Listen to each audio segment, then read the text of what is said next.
John Trossi, it is so wonderful to see you today. My goodness, it's hard to find a better musician, singer. The advancements you've made on the guitar over the years. I guess we've known each other 10 years now. At least. That's amazing. Probably That's longer, amazing. Eunoia and different things like that. And you've gone into teaching. I salute you for what you've done during COVID. All the teachers, just extraordinary. What y'all have worked through. So thank you for what you've done through that. But we've also had a lot of fun, I guess, over the last few years doing work, thinking about the stock market, thinking about investment. I think a lot of people are, obviously, with GameStop, AMC, all these different things, getting into the news. But what interests me, obviously we will offer no stock advice on this podcast because, I don't like going to court or anything. I'm the farthest thing from a financial advisor you can find. Oh yeah, me too. And I had this great conversation with Lorenzo on financial epistemology and thinking about worldviews as portfolios and investments and how not to over leverage. And it's a really, really interesting topic. But it made me think about, and we talk about it all the time, about how the stock market can teach you how to think. It really also shows, in my view, the inadequacy of our classical problem-solving models. Like, for example, we just say, it's either true or it's false. It's either right or it's wrong. And we just go through life thinking that's all we need. We need the information to determine if something's right or something's wrong. Right. And very quickly, though, the stock market will teach you there's a lot more that needs to be taken into consideration. Is that something that you've experienced? Oh, absolutely. As a teacher, as a math teacher, I have gotten into this mindset of helping my students understand that math isn't just about numbers, it's about logic and reasoning. And because when I talk about the stock market, when I look at the stock market, I'm mostly focusing on charts, so I'm looking at a lot of the numbers aspects of it and the graphs. But it really comes down to that same mindset of I'm not looking for the correct choice of A, B, C, D. I'm trying to get you to understand as a teacher that why this is, not that this is. Oh yeah. And I think that that's something that a lot of people have a misconception of math, is that it does come from that position of, 2 + 2 is 4. Yeah, but what if in this context 2 is actually 5?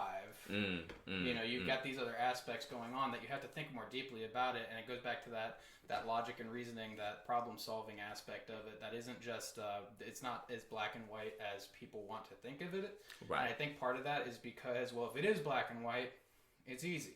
Right. Oh no, I think we forget that numbers are abstract symbols, that they represent a world. Like I could have 2 + 2 = 4, but each 2 represents a 5, so it's 5 + 5 + 5 + 5. Right. And that would mean that I have 4 5s, which would be 20. So there's a possibility. And the deeper you get into it, the more you have to think. Yeah, about Haven, it. My son, likes to do this thing where he says, "Dad, how many 6s are in 10?"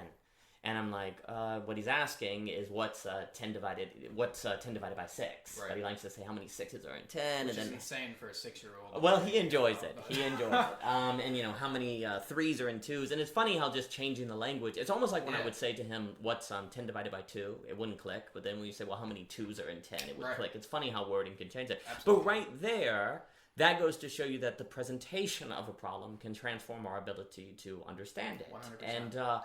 But if we think about presentation only having one way, or it being self-evident how the problem should be presented, then we won't ever, and maybe we learn that from teachers that are not as talented as you, that teach us that problems present themselves self-evidently. Well, then you go through life not thinking about problems, not trying to solve problems by rearranging them or rethinking them or approaching them from different directions.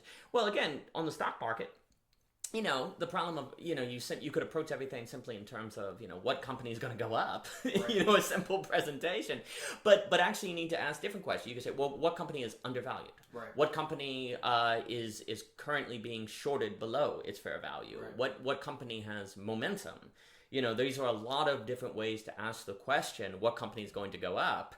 But are going to be using different wording. Now, of course, you could short a company, and then you'd be asking, what company is going to go down. But in essence, that's the same question, because you're actually ultimately asking, how do you make a return on your investment? So just thinking about problems as symbols that can be moved around is very useful. And do you feel as if that's something that students often get in school today, or that's something that needs to be prioritized? I think it's something that needs to be prioritized. I think it's something that we are in a shift of perspective in the teaching community.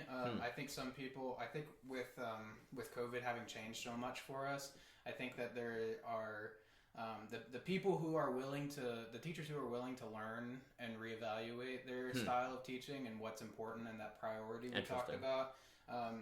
The ones that believe that there needs to be change are still here, and the ones that are uninterested or not uninterested necessarily, but it's too much for them not as at this invested, point. maybe. Yeah, exactly. They're cutting their losses. They're saying, I've got however much on my 401k, I've got enough on my time, I've paid off enough on my house, or whatever it is. Whatever these variables are, they've either decided to stay through it or they've decided to leave. And I think through that, there's going to be a stronger change in that kind of framework. And I think it's already begun, and I think it's been accelerated by the COVID pandemic. And I'm hoping that I, as a teacher, can continue to be part of that. I don't want to say revolution, but that change, that shift, that paradigm shift. Well, that's beautiful. Well, the COVID, I think, has unveiled a few things. One, it's not enough just to have information. People also need to trust the information. We have the Habermasian legitimization crisis. It's also a question of sources. It's also the information that we're learning is live. At the beginning, no one knows what's going on, and so there's a lot of things that are said that may ultimately prove to be false, but they're not the same as a lie, and yet they can be deemed a lie later on, right? Because of the problem of incomplete data, the problem of live data. All of this is necessary for one to take into their epistemological thinking, their problem-solving abilities, or otherwise, I think the very fact that we tend to only have linear models of problem-solving contributes to the chaos you see now. If someone tells something false and incomplete data, it must be a lie, because we assume intention. If the source that you listen to 90% of the time is wrong, then we say, well, it's always wrong. Well, that doesn't mean everything it says is wrong. What about the other 8%? Yeah, what about the 8%? It can't be so simple. We can't simplify it so much. So for me, what's interesting about COVID, and it's interesting that there seems to have been this correlation of interest in the stock market with COVID, because both of them, I think, present or put us in the middle of certain problem-solving abilities that linear and simplistic tools that seems to be what most of us only have proves inadequate. And I really, the more I've just kind of looked at the stock market and thought about the stock market, it does seem to be something you almost need to be introducing to children very early on. I kind of did this year. Oh, did you? Not only in my own interest, but, I shared with them, because this year and towards the end of the year having more opportunities for kind of choice board activities and things like that, and one of the choice board activities I provided my students was to learn about the stock market. Because I'm trying to get them to see that math is important. It's real easy to say, well, the door is rectangular, there's math in the real life. You don't really care. The door could be ovular for all you care, like Star Wars, it's still math, open, but who cares? The real value comes from things that that we can profit from, either financially or in other aspects of your life. It's a live problem. And I think that that was an important thing for me to provide my students, and the ones that were interested, I gave them things to read that were on their level. I was able to find some things for them to read, and then I provided them with my own experience with it, and that's how you get students invested. That wasn't a sure. No, it worked. It was great. It was perfect. To get them interested in these concepts, it's not just because not just because you're at school, and not just because it's part of the curriculum. It's something that you can actually use, and a lot of things that we as Americans think of as terms of value is monetary value. Sure.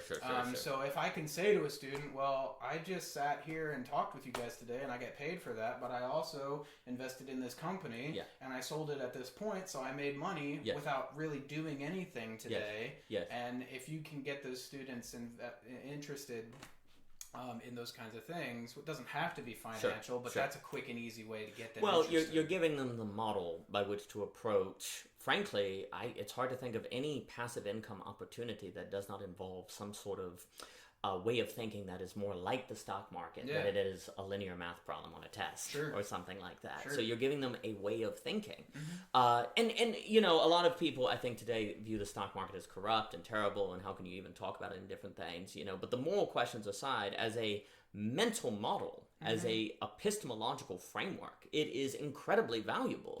And also too, as a few things. One, in a low interest rate economy, you have to figure out how to invest, whether it be in the real estate market, whether it be in the stock market. You have to figure out ways to do it, because you can't simply save money and make money off of it. Oh, and by the way, it's very likely that you might be having stagnation, as Larry Summers and Tyler Cohn and them talk about, where the amount of growth in the economy is equal to or less than inflation rates, and so you're actually losing money not to figure out investment. So there's a practical dimension to this that is necessary.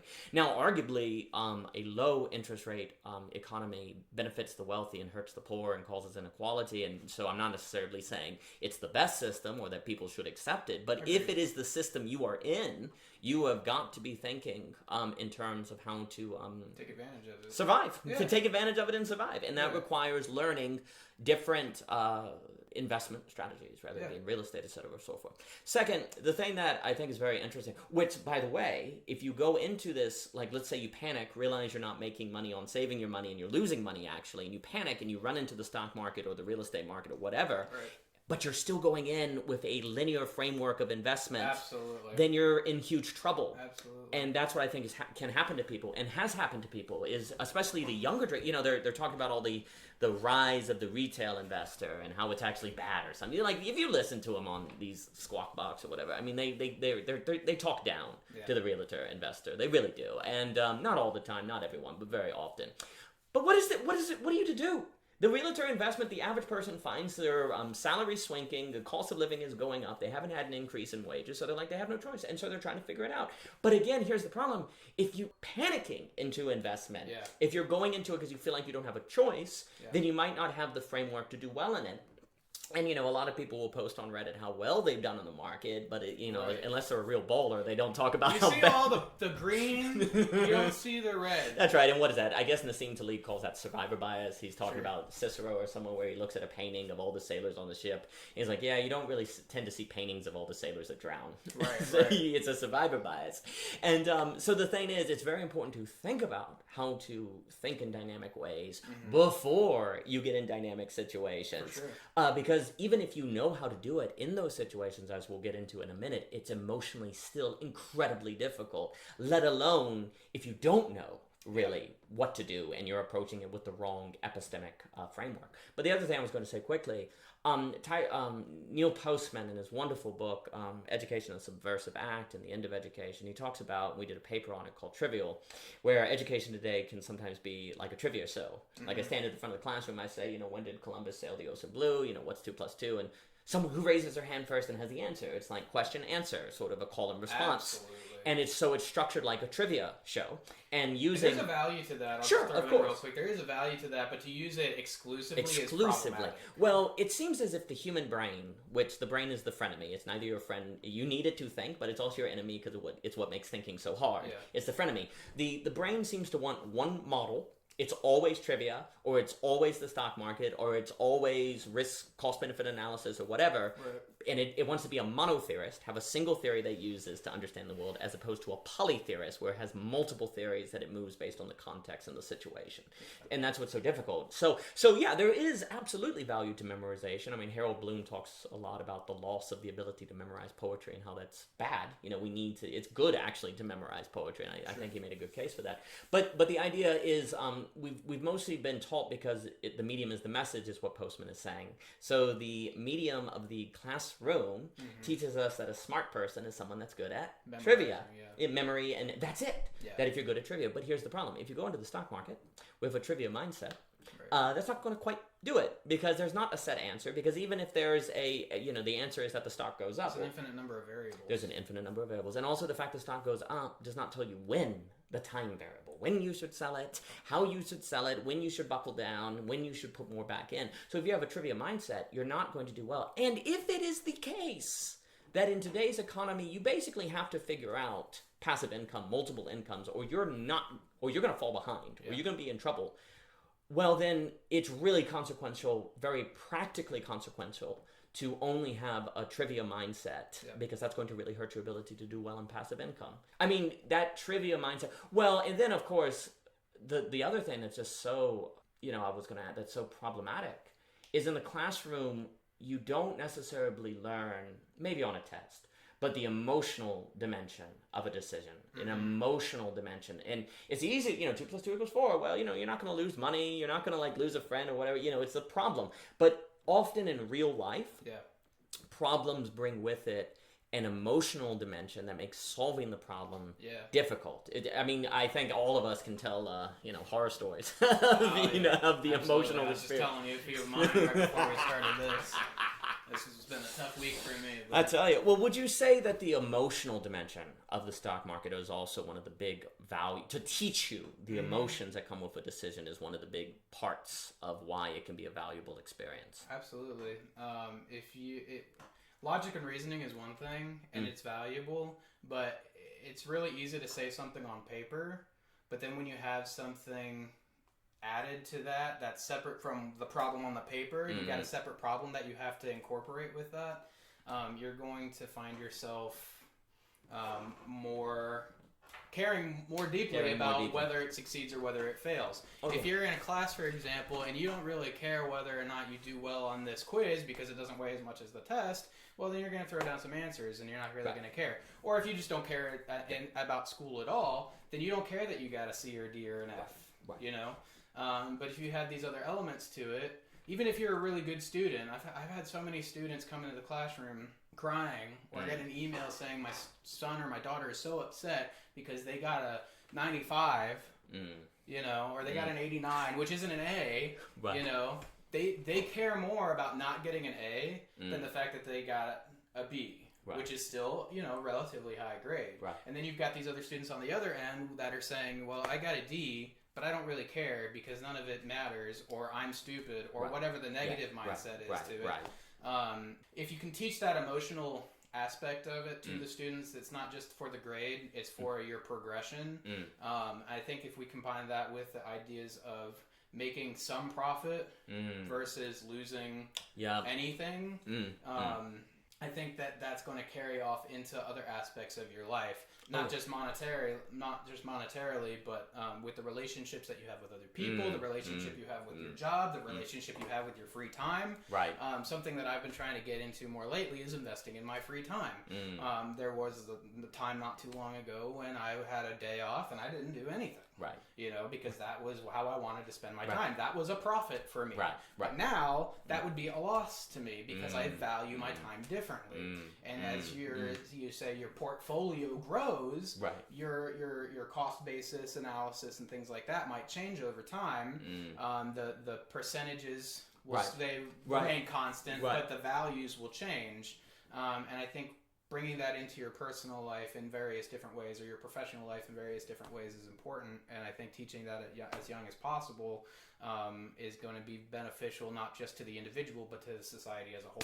Oh yeah, well, I'm obsessed with thinking about thinking and teaching thinking about thinking, because we do a lot of teaching people what to think of, but not to think about the thinking that they should use for X subject versus Y subject, and you get countless errors. Charles, Munger is big on the mental models and the conflict of mind, all these different things that we talk about. And if from an early age you introduce to children that they need to be polytheorists when it comes to thinking, that they need to have various mental models, that's a big deal, because then they're going to be looking for mental models as opposed to wait to start looking for them until they're 50 or something, or maybe never, which then they probably missed out on a lot of mental models along the way that they could have garnered and had a much more robust portfolio than they would have by starting late. As we know, if you start investing early, you can get a more robust, strong, anti-fragile portfolio than if you start later on, because you know what you're doing, you know how to reallocate and do all these different things. And again, not just financially portfolio, but a portfolio of your life. That's the key. Yeah. And like you talk about free time, Johannes and the Halcon group, that Bertrand Russell, all very concerned about the problem of free time and how free time today is wasted, and leisure is conflated with lazy and different things like that. And what Bertrand Russell talks about is the challenge of leisure is how to be productive with your leisure when kind of alluding to Marx, often your job can kind of drain all the energy out of you and make it very difficult to use your leisure well. So how do you figure that out? How do you reallocate from your career life to your free life so you can do other productive things and so forth and so on? Free time is a challenge. You have to diversify your portfolio. You have to diversify your portfolio. Exactly right. And another key point I would also make, for me, what's interesting is very often when people ask us, what do you do? Who are you? You'll say, oh, I'm an engineer. Oh, I'm a teacher. Yeah. I'm a writer. Yeah. We define our identity based on our job. Right. When really we're more so what we do in our free time, probably. Absolutely. If in your free time you're playing video games, it would be more accurate to say, I'm a gamer. Because when you are free, that's probably a higher indication of what you actually are if you do X instead of Y versus when you're doing it for a paycheck. Not necessarily, it depends. But it's interesting that it doesn't even occur to us that how we use our free time. It's what's on the business card that defines who you are. Yeah, when actually it would make way more sense to define us according to our free time versus our career time, but it doesn't even occur to us. And that probably contributes to a failure to use free time well, because we don't think it's part of our identity. Yeah. So why should we worry about it? Why should we care about it? Well, likewise, something that can happen is if people are never taught about the need to figure out how to invest, how to do the stock market, especially as they may need to if our economy continues to move in a low interest rate direction or kind of force you. A way to put it is I think the economy is increasingly forcing you to take risk. You have no way to avoid risk. It's not just savings and building. We have this idea, you work a job and you save your money and you eventually build up. Right. It seems to be that strategy doesn't work. Instead of the American situation being a ladder you climb, it's almost now more like a wave you have to catch. Yeah. So you have to take risk. But if you've gone through your whole life not knowing you need to do that, then the stock market is like, oh, well, I have nothing to do with the stock market. Oh, the free time, that does, what I do in my free time doesn't matter. Oh, I leave it up to somebody else to make those decisions for me, yes. and I get stuck in these positions where I'm not only not helping myself as much as I could be, but I'm allowing other people to take advantage of me without me even realizing. I think that they're helping me, but they're really helping these themselves. Brokers and these different things. I mean, the fees are crazy. And that goes back to that hedge fund conversation with the GME and the AMC and all that. Yes. Oh, yes. That's that kind of revolution, so to speak, that they've been talking about. Well, they want to show that the average person, the retail investor, can figure out how to do it just as well as the quote-unquote elites, who, frankly, when you look, they're not. That's a whole other conversation. Sure. But they get caught in these short squeezes. I mean, come on, guys. And the only way they get out of it is because Robinhood and Ameritrade and all them put restrictions on the trades. I mean, it really shows how talented they are if they have to change the rules to survive. And, we can say that's simplistic because the brokers didn't put those limits. They themselves wouldn't have been able to meet their margin calls or whatever. They wouldn't have the reserves. They would have gone under. So it would come. But, well, okay, that all sounds nice. But still, the practical consequence is that you are cutting the knees out of the retail investor in favor of the you're making your own rules. Yeah, you're making your own rules in favor of the experts, quote unquote, and so on and so forth. But again, I think it's only 30% of people invest. It's not a lot of people are in the stock market. Well, that means or at least not directly in the stock market. Sure, not direct. Now it would be. Now that's interesting. I would be curious to see the difference between what percentage of people are individual stock pickers versus which percent just have like a Roth IRA or something like that. Those numbers are probably different.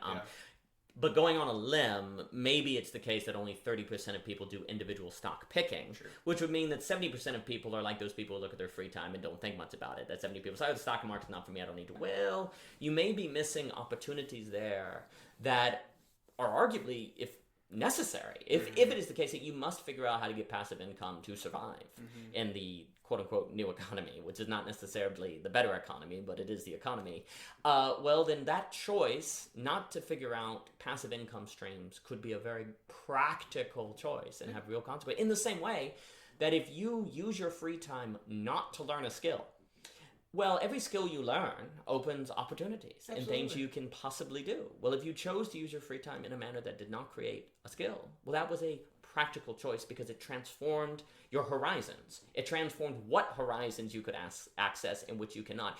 And this is just all to say that if your only way of thinking is linear, not portfolio, I guess that's the language. I want to say linear versus dynamic. Stock market being teaching you dynamic thinking, traditional route memorization and stuff like that is linear thinking. Well, if all you have is linear thinking, then you may not even have the capacity to think about using to realize realize this problem, and therefore to realize ways to use your free time to develop skills that expand your horizon. So it's all very practical. Sometimes I think you have these conversations about mental models and stuff, and it's like abstract to people, and it doesn't. No, it's practical. Right. It has practical consequences. I mean, would you say that failing to learn dynamic thinking has practical consequences, ergo a reason why it's so important to get it to the students? 100%. And not just financially, like I've said multiple times today. It's not just a financial loss.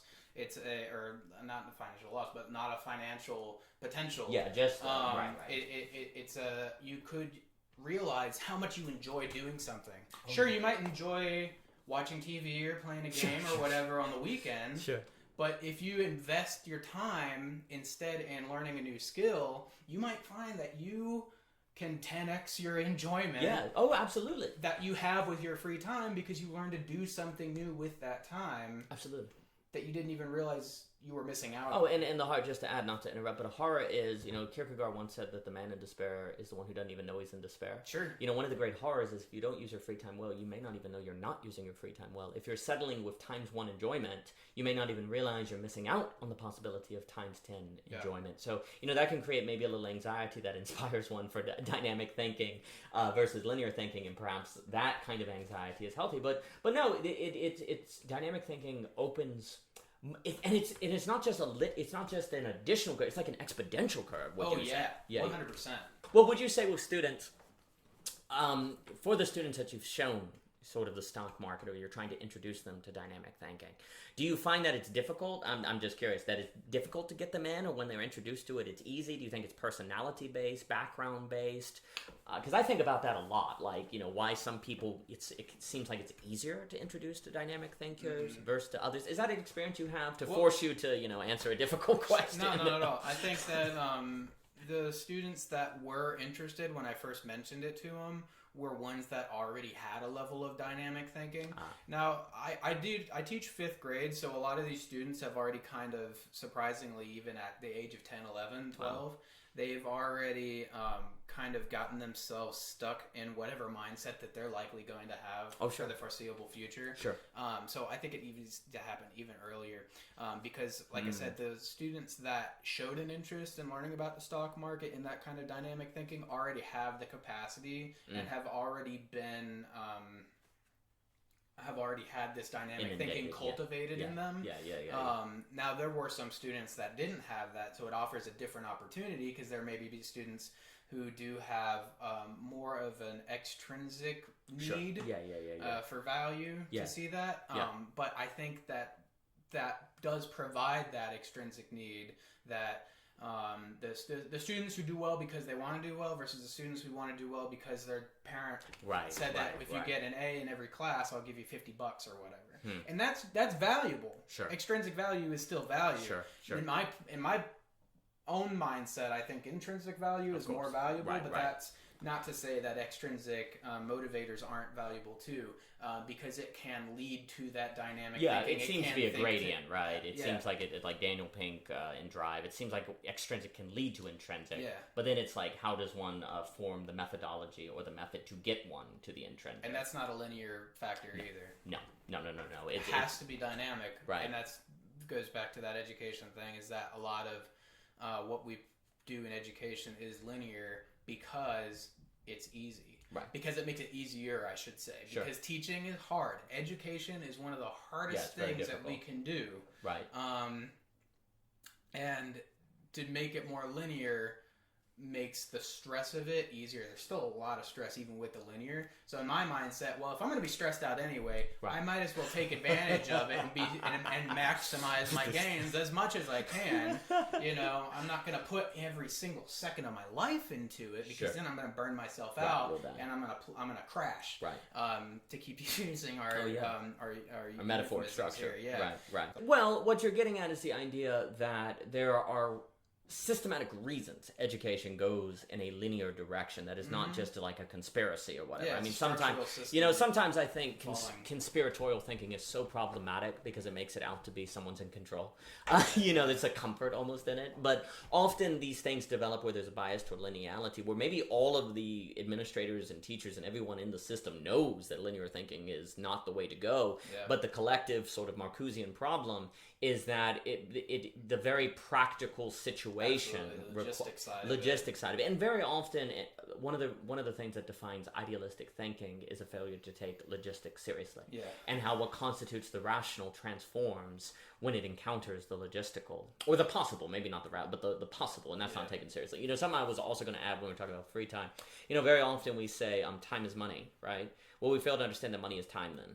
You know, we don't reverse it. Well, you think of that. Well, your time is actually a form of money. So learning how to optimize your free time is to optimize your money. So I think it's really important. It's a back and forth. It's a back and forth thing. You know, it's not just time is money. It's also money is time. Money is time, and it is very interesting in life because once you'll see it with people who solve the money problem. Let's say they have money and they're good to go. Well, they still don't know how to use their time. And in fact, many of them sacrificed all of their thinking about how to use their time well to think in terms of how to make the most money. And then when they get to a place where they have enough money, they don't actually know how to use their time and they encounter boredom. And for me, maybe the best indication of failure is boredom. Because what is boredom? Boredom is not having nothing to do because there's always something to do. You know, you and I right now could get in a car and go to Lynchburg or something, right? You don't have to tell me about boredom. I'm a fifth grade teacher. Okay? I know the problem of boredom very well. That's hilarious. And it's like, so boredom is not about having nothing to do. It's about not seeing significance in what you could do. It's not having options that are significant to you. And then boredom, of course, is very problematic because if nothing is significant, how do you decide how to be rational? Because you don't know how to be rational about. The failure to see significance has a lot of consequences. And so what ends up happening is that if you're only maximizing one variable in your portfolio, you know, money, and you make the most money, but you also didn't simultaneously learn how to use your time well then you made really well over here, but at the expense of this other area of your portfolio, so you still end up in boredom, which is failure, because you don't have the ability to give significance to what you do. And so that's also an example of a consequence that can happen if you're only measuring by a single metric what constitutes success. Well, what is a single metric system?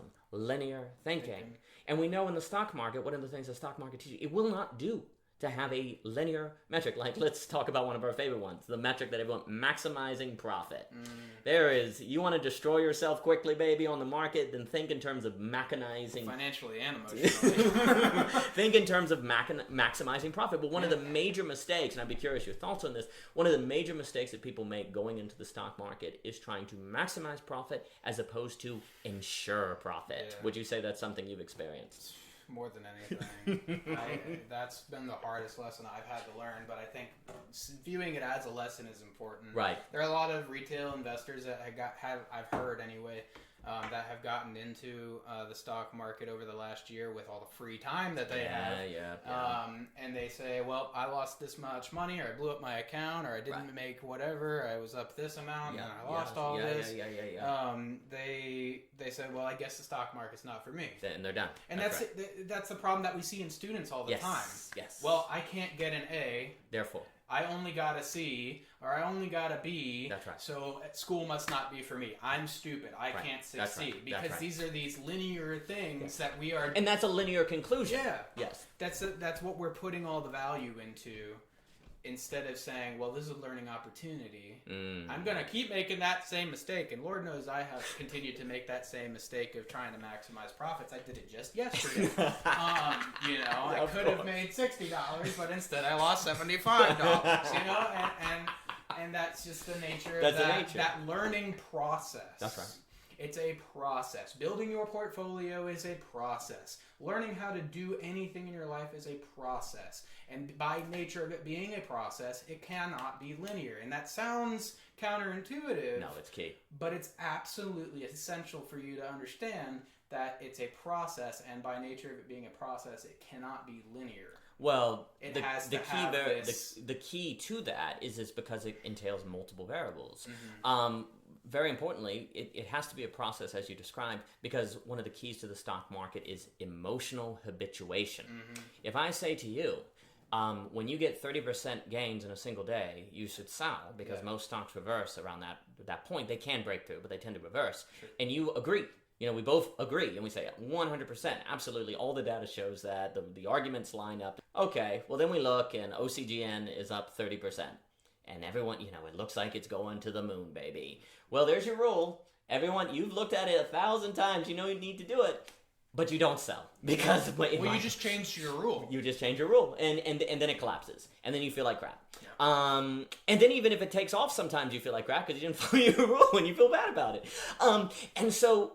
But you see, the more you do the market and you have that experience of it hitting your 30% goal, for example, and these are just arbitrary numbers, everyone. I'm not telling you to sell at 30%. If you happen to think that's a good idea, I'll leave that up to you. Wink, wink. But 1,000% or nothing. Everybody. This is real financial advice. If you don't make 1,000%, it's a bad trade.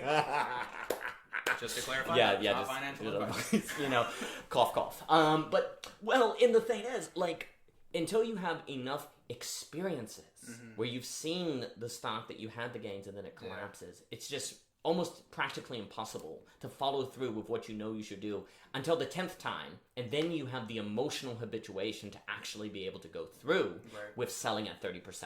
Thanks to emotional habituation, you now actually start assuring profits as opposed to maximizing it. So that's one of the reasons it has to be a profit. But if you quit because you blow up your account, you're not going to get that emotional habituation. But of course, that means you have to, but here's the problem. If you go into the stock market not knowing that you need to make sure you don't blow up your account before that emotional habituation occurs, then you're likely to blow it up. And that's one of the problems where if people panic, like we were saying earlier, and just jump into the market without any dynamic thinking, they don't know, they don't know they need to do that. Seth Godin had that quote where he said, that what's important is that you make sure, and it's kind of game theory-ish, where he says, make sure that when you fail, because failure is inevitable, it's not such a big failure that you're out of the game. Yeah. Because if you can turn it from a single round game into a multi-round game, to use game theory, because I'm thinking Lorenzo, well, then you can prevail.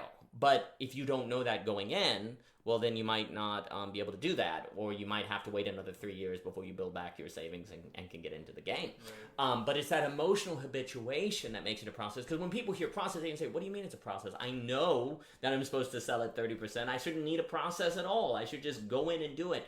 They're not taking into account the emotional habituation, because as we know this, and again, I think we can talk about this, investing is really emotional. Probably more emotional than it is. Oh yeah, logical. There we go. More probably logical. More, yeah. And a problem is, arguably, a problem can be in school is you don't get that sense of investment. Well, let's put it this way. Another problem with school is that we don't teach them how to be emotional.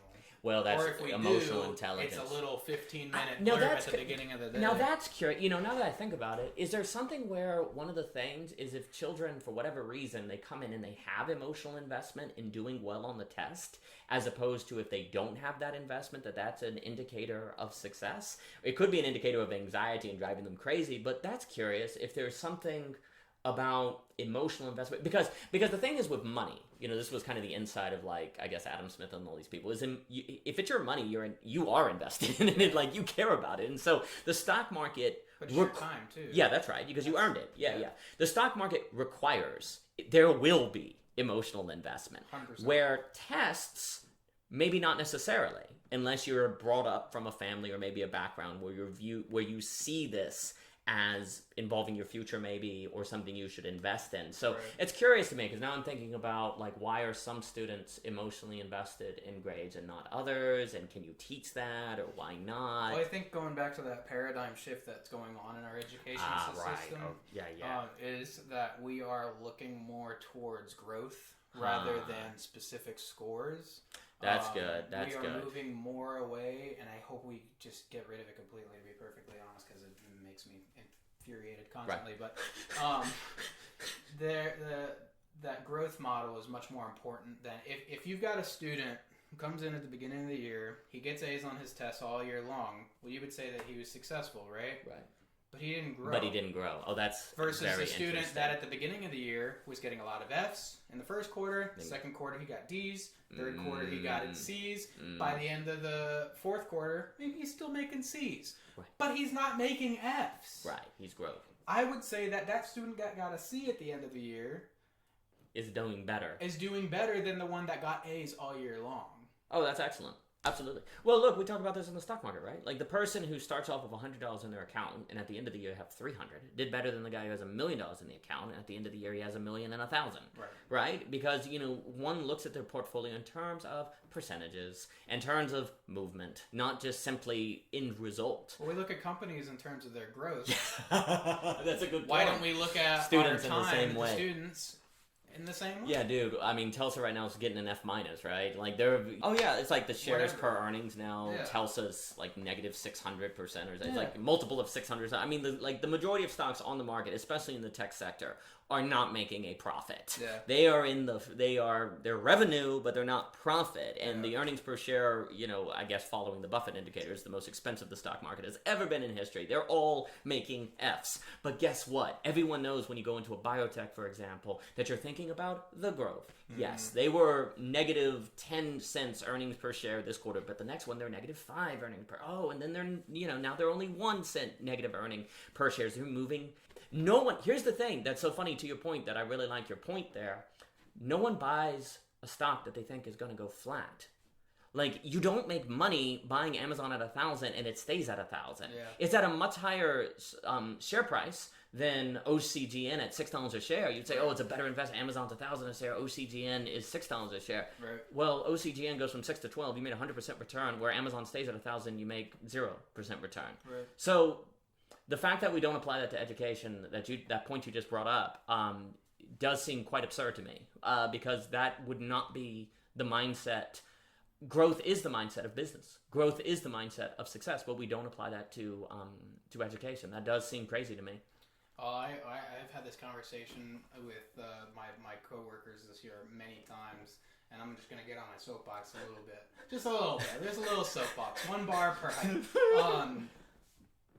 I honestly believe that the reason that teachers aren't financially valued or their time valued, and the reason that our education system is so screwed up in that sense of this linear thinking as opposed to dynamic teaching. We tell kids that they need to think more dynamically, but the measures that we use to verify whether or not they have is linear. Right. The system doesn't make sense. Right. Is because it's easier for whoever it is in control. I don't want to get into conspiracies about who's in control or whatever, but the conspiracy, so to speak, that I will say I believe in is that our education system is meant to keep the majority from being dynamic thinkers, because the more dynamic thinkers you have, the harder it is to control people. Oh, yes. And the harder it is to control people, the harder it is for you to stay in control. Yeah, and I guess, Ken Robinson, maybe Ivan Illich, Deschooling Society. I mean, they absolutely talk about how the education system is designed with the Industrial Revolution. And, Justin Murphy had a funny thing on it where he took pictures of prisons and took pictures of schools and said, which is a prison, which is a school? Honestly. Can you tell the difference? It was horrifying. But it's to your point. But the kids realize it too. Yeah, that's the problem. Because they don't have any power or control over it, they have to just go on and do what they have to do to appease their parents or their teachers or whomever until they get to a point where they're either so done that they don't care, or the few minority like myself and my coworkers who go in and try to fix it. But then, once you're at that point where I'm at now, you're either at this you're constantly at this crossroads of, is it even worth it? You're playing an emotional game there. That's right. And it goes back to what we're talking about with the market. Yes. We are constantly playing this emotional game. I'm playing the emotional game as a teacher more often than I am the financial game. Well, I'm going to as I go up through my career, I'm going to get paid more and more because that's the nature of a pay scale. And that might be linear, that might be exponential or whatever. But am I doing anything? Right. I'm making the money, which as a teacher is very little. Right. Considering the intrinsic value. Right. We are an undervalued company, so to speak. Right. But nobody wants to invest in us because there are too many short sellers on education. So maybe there is another short attack. We need a short squeeze for education. I swear. All right, short squeeze for education. That's the title. Short squeeze for education. That's freaking hilarious. There's some things there. Which one of the great problems is if kids are spending all their days, a lot of their times on the internet, which is very dynamic, very alive. There's a lot of possibility. There's a lot of creativity, and then they're being put in school, which is very linear. There's such a mismatch between the society they're in and the educational system they're in that it is probably causing some sort of neuroses, Freudian almost. The psychoanalysis neuroses, where it's like day and night in regards to the dynamic excitement of the internet, and then you go to school and it feels very linear. And that could be a problem, especially if increasingly you have pluralism, where there's lots of difference, lots of possibilities. You see how people have different ways of thinking, and you're encountering that, but you go to school and it feels very route, feels very narrow. I'm sure that does cause certain neuroses in people. And something I was going to add that's fascinating to me, I'm now wondering, because you're talking about the rate of change and growth, maybe we need to grade on percentage of change as opposed to the amount of answers. So if you start off getting 100, if you get 90% on the test, 9 out of 10, and the next one you get 9 out of 10, 9 out of 10, you get 0%. Now, obviously, we'd have to do something where if you're getting 90%, you're not going to get a 0 on your grade. But it's almost like there needs to be two ways you can do well. One, you can get an A. It's and the teacher should almost give you whichever one you make the most advanced on. So, for example, if you go from getting 6 out of 10 on the test and you move up to 8 out of 10, that's a 20% gain, and maybe a 20% gain is a B. Okay, and a 10% gain would be a C, or something like that. 5% is a D. You see what I'm saying? And C, let's say on the test, on just using the traditional percentage, you made a C, but on the rate of growth, you made a B, therefore you get a B. Yeah. So whatever is the highest you would get. Or average it. Or average, that's fine. Whatever you wanted to do it. It would seem as if grading on a percentage of change would be a very, very useful metric, or at least would be taking the considerations, what you're saying, and then whichever is the highest, the rate of change or the percent, whatever you want to do, you could figure that out, and that would seem to be the way to go. Or you have two grades. You get a grade, your stable grade per se, your equilibrium grade or whatever. Your linear grade is 80, and your grade of change is 95. Or something. I could see that, and I would find that also if I got a grade I find that very encouraging. Yeah. You'd be like, oh, right, I got an A on my growth. I got a B on the linear, but I got an A on growth. Oh, wow. And you would feel like you're growing. And that gives the students the emotional positivity that they really need. That going. We keep trying to say, it's really easy to say to a student, but look at your improvement. But they don't care because the only thing that they actually have a value is the grade. Well, who cares what your improvement is? You're not getting a grade for it. You're you've improved. You've gone from a C to a C plus. And I'm like, but I have a C plus, and I'll never get into a good college. We don't have a system as teachers unless we make our own to provide that for the students. Well, look, if I'm it's made out to be that unless I get straight A's my entire life, I won't get into a good college. And now it's not even guaranteed if you get into a good college, you'll get a good job. And then you're telling me I've improved, so it's better. I'm like, okay, yes, I'm gonna, end up poor. That's how you made it feel. It just feels like a joke. But if you literally were receiving some sort of grade based on the percentage of change, it would feel like that would change things. Because the key point that you're bringing up and that we're discussing is the emotional element, because emotion is motivation. And what really destroys systems often, in my view, and this is where I think Adam Smith was so useful, whether we agree with his conclusions or not, is very often in rational thinking, we just think, is the system internally consistent? Mm-hmm. Does it not have any contradiction? And if so, therefore it's good. Yeah. Well, that happens in philosophy, where you say, oh, well, Kant wanted to combine the good, the rational, and the true, therefore we should be moral because it's rational, and so on and so forth. But of course, Mr. Kierkegaard came along and said, why be rational? He's just kind of telling a joke. What Kierkegaard is getting at is, even if Kant is completely internally consistent, what's the motivation to go into that system, right? So even if you have a perfect school system, if there's no motivation to do it, it will not matter. Yeah. And that's why with Adam Smith, his theory of moral sentiments leads into the Wealth of Nations. Yep. The Wealth of Nations is not primary. It's the question of what is the nature of human motivation and emotional responses. And you have to figure that out, and then you can move into the system that should be created around that motivation. And that's a system we talk about in education called scaffolding. We got to teach them place value before we can teach them to add and subtract. And once we know addition and subtraction, then we can get into multiplication and division. Once we know multiplication and division, then we can get into statistics and so on and so forth. That's right. And that's absolutely true with the way that we should be viewing the society that you're talking about. Yeah, and then the question is, you have that scaffolding system, but you have to make sure that they are motivated throughout the scaffolding system to climb the ladder, if we change the metaphor, right? Sure. So you have a perfect ladder. And a lot of time, I think, after the Enlightenment, we've just thought in terms of making the perfect ladder in our systems and whatever. But a ladder is linear. A ladder is linear. You have to have the dynamic. You make it dynamic when you take into consideration how do we get people to climb the ladder? Right. How do we get them to care about the ladder? Right. How do we get them to invest in the ladder? And we've skipped that step. Yeah. We've not thought about that step. We've just kind of assumed emotion, and that's why I actually think it's a lot. valuable because we say it's valuable. Because we say it's valuable. And that's how you control people. That goes back. We think we motivate people to educate themselves by telling them that education matters. Yeah. But that's just like Kant saying that it's rational to be moral. That does not, in of itself, make you motivated to be rational or moral. Right. Likewise, telling you that education matters does not in of itself motivate you to do it. Right. Likewise, telling you that you need to sell on 30% will not be enough to motivate you to actually do it. You know, you have to have an emotional habituation, an emotional education, an emotional intelligence to go through with it. And often, very time, philosophy has not incorporated that question. That's why I think the Scottish Enlightenment is quite useful, because they take that seriously. And also, that's something that education, I don't think, has thought about so much. They either think you have the motivation or you don't. You're either you're an A student or you're in a hopeless case. It's very binary. Which, of course, if you do that, then absolves you the responsibility to figure out how to motivate people. Yeah. Because it's not your fault. It's just genetic or something. It's determined. It's something outside of your control. And I did my best. Or I did my best. And it's the end of the year, so, you know. And of course, there is truth to that. Of course there is truth. That the teacher cannot make a student, you know, magically care about something if when they go home their dad talks about how dumb it is. You know, of course there is truth to it. But the grading system isn't helping.